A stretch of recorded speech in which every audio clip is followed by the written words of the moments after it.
Okay, देखिए अगर आपको A by B, C by D, E by F का रेशो 2/3 देखा है, ये कुछ भी हो सकता है रेशो, और आपको पूछा गया A plus C plus E B plus D plus F ये कितना होगा। और वैसे ही आपको दूसरे क्वेश्चन में पूछे गए हैं। तो देखिए जब आपके पास सिमेट्री चल रही है, जैसे ए प्लस सी हो रहा है तो वैसे ही बी प्लस डी भी नीचे हो रहा है, सी प्लस ई हो रहा है वैसे ही नीचे डी प्लस एफ भी हो रहा है। ठीक है, तो इस केस में आपके पास जो रेशो आएगा वो 2/3 आएगा। और ऐसे ही आपके पास देखिए सेकंड क्वेश्चन में 2a + 3c, यहाँ पर भी प्लस है और नीचे भी आपके पास प्लस है।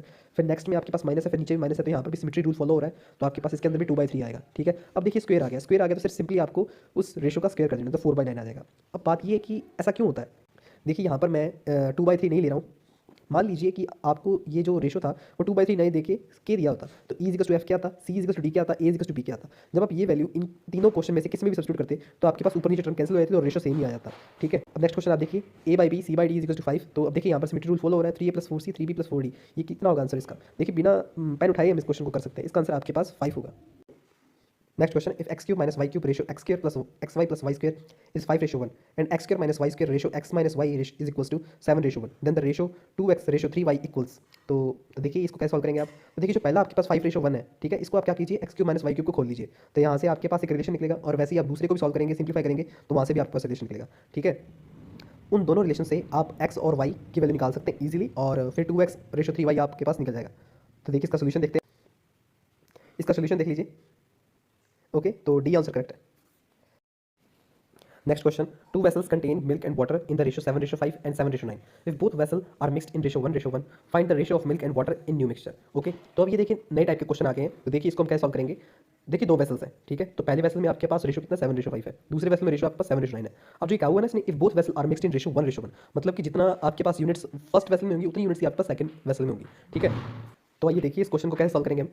अब देखिए ए और बी 2 वैसल ले लिए मैंने, और उनमें मिल्क और वाटर का जो आपके पास रेशियो है वो 7:5 था। जो ये मल्टीप्लाई में लिखा हुआ है इसको आप भूल जाइए एक बारी। ठीक है, तो 7:5 था, तो आपके पास टोटल यूनिट्स कितने हो गए, 12 यूनिट्स हो गए हैं। ठीक है, और बी में आपके पास मिल्क और वाटर का रेशियो था 7:9। ठीक है, तो उसमें आपके पास टोटल यूनिट 16 हो गए हैं। ठीक है, अब उस क्वेश्चन में कहा गया है if both vessel are mixed in ratio 1:1, मतलब कि दोनों ही वेसल्स में आपके पास यूनिट्स सेम है। तो मतलब कि यूनिट्स आपके पास, अगर मैं ऊपर वाले को 4 से मल्टीप्लाई कर दूँ, नीचे से को 3 से मल्टीप्लाई कर दूँ, तो 48 यूनिट्स आ जाएंगे।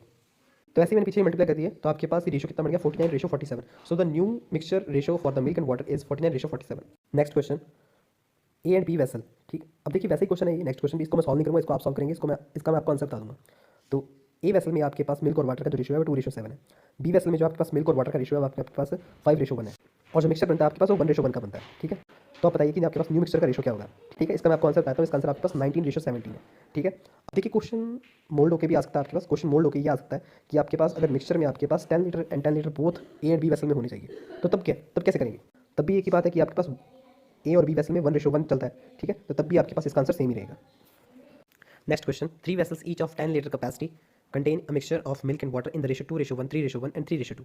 If all the 3 vessels are emptied into larger vessel, find the ratio of milk and water in new mixture. अब देखिए 3 vessels each of 10 liter capacity, तो 10 लीटर आएगा तो 1:1:1 ये चलेगा। ठीक है, अब क्योंकि यहाँ पर 3 वेसल आ गए हैं तो आपको करना वैसे ही है इसको। ठीक है, तो बताइए इसका क्या आंसर होगा। अब मैं आपको इसका सोल्यूशन दिखाता हूँ। तो ये देखिए कुछ इस तरीके से होगा ये। ओके, आप चेक कर सकते हैं अपना question. Okay, next question, 2 vessel A and B contain a mixture of milk and water in the ratio 4:5 and 5:1. If both the vessel are mixed in the ratio 5:2, find the ratio of milk and water. अब देखिए जो चीज़ पहले चल रही थी आपके पास कि ratio 1:1 होना चाहिए, वो खत्म हो गया, अब रेशो चेंज हो गया। ठीक है, तो ये अब थोड़ा सा लेवल चेंज हो गया क्वेश्चन का। तो इसमें आप क्या करेंगे वैसे ही। तो इसमें आपको स्टार्टिंग इसकी वैसे ही होगी कि आपको जो यूनिट्स आपके पड़ेंगे उसको पहले आप 1:1 पे ले आइए। ठीक है, फिर आप 5:2 में कन्वर्ट कर लीजिए। तो आइए देखते हैं कैसे। देखिए आप पहले क्या कीजिए कि पहले आप इसे 2 और 3 से जैसे मल्टीप्लाई किया तो आपके पास 18 यूनिट्स आ गया, तो 1:1 में आ गया। अब उसको सिंपली आप 5 और 2 रेशो में कन्वर्ट कर लीजिए। ठीक है, तो आपके पास इसके अंदर सिंपली वैसे ही आपके पास 5:4 आ जाएगा। Okay, next question, a 2 kg metal of which 1/3 is zinc and rest is copper mixed with 3 kg of metal of which 1/4 is zinc and rest is copper. What is the ratio of zinc to copper in new mixture? तो अब देखिए अब आपको question करने आ गए हैं इस type के, तो आपको लैंग्वेज भी समझनी आनी चाहिए। ठीक है, तो इसको कैसे करेंगे। देखिए 2 kg of metal of which 1/3 is zinc, तो अगर 3 यूनिट का अगर आपके पास मेटल है तो उसमें आपके पास 1 जिंक है, तो आपके पास रिमेनिंग क्या है 2 यूनिट आपके पास कॉपर होगा। तो आइए देखते हैं इसको कैसे करेंगे। ये देखिए वापस से आप मल्टीप्लाई वाले भूल जाइए, वो तो आपको पता ही है। आप ये देखिए उसमें क्या रखा है 2 kg of metal of which 1/3 is zinc, तो आपके पास अगर 3 यूनिट मेटल है और उसके अंदर आपके पास 1 यूनिट क्या है जिंक है, तो आपके पास 2 यूनिट क्या होगा कॉपर होगा। वैसे ही आपके पास 3 kg of metal of which 1/4 is zinc, तो 4 यूनिट अगर आपके पास मेटल है 1 यूनिट आपके पास क्या है जिंक है, तो रेस्ट आपके पास 3 यूनिट कॉपर होगा। ओके, तो ये आपके पास यूनिट कितने बन गई हैं 3 और 4 यूनिट्स बन गई हैं। ठीक है, पहले हम इसे कैसे करेंगे, हम इसे 1:1 पर लेके आएंगे। तो इसलिए मैंने इसे 4 और 3 से मल्टीप्लाई कर दिया, और इसने हमें क्वेश्चन में कह रखा है कि आपके पास ए मेटल जो है आपके पास वो 2 kg का और बी मेटल आपके पास 3 kg का। ठीक है, तो उसका आपके पास डिफरेंस आ जाएगा और इस वजह से आपके पास 17:43 इसका आंसर आ जाएगा। Next question. Three vessels whose capacities are 3:2:1 are completely filled with a mixture of milk and water in the ratio of 5:2, 4:1, and 4:1 respectively. Taking 1/3 of the first, 1/2 of the second, 1/7 of the third mixtures kept in a new vessel is prepared. The percentage of water in new mixture is. देखिए अब language को थोड़ा सा और mould कर दिया गया है पर तरीका वैसे ही रहेगा, ठीक है। हमें सिर्फ बेसिक से ही शुरुआत करनी है, ठीक है। तो आइए देखते हैं क्वेश्चन को कैसे करेंगे। तो ये देखिए सिंपली अब देखिए जैसे पहले तो हम इसको सभी का रेशो 1 कर लेंगे, ठीक है। 1:1:1 और फिर उसके बाद जो हमें रेशो दे रखे हैं 3:2:1, अब इसमें से हम 1/3 निकाल रहे हैं, फिर 1/2 निकाल रहे हैं सेकंड से, एंड 1/7 फ्रॉम थर्ड मिक्सचर। तो वो भी हमने इसके अंदर पुट कर दिया और लास्ट में हमारे पास 19:6 आया था। अब हमारे पास परसेंटेज ऑफ वाटर पूछा गया न्यू मिक्सचर, तो आपके पास 6/25 into 100 which is 24%। So C option is correct. Next question. Ratio of land and water on Earth is 1:2 and ratio of land and water in northern hemisphere is 2:3. Find the ratio of land and water in southern hemisphere. तो देखिए बहुत ही अच्छा question है ये, trick question है ये वैसे तो, ठीक है। तो आप इसे कैसे सॉल्व कर सकते हैं, तरीका वैसे ही रहेगा पर इसके अंदर आपको लैंग्वेज अच्छी तरीके से समझनी होगी, ओके। तो आइए देखते हैं। अब देखिए अर्थ में आपके पास जो रेशो है लैंड और वाटर का वो आपके पास 1:2 है, ओके। नॉर्दर्न हेमिस्फीयर में आपके पास जो लैंड और वाटर का रेशो है वो आपके पास 2:3 है, ओके।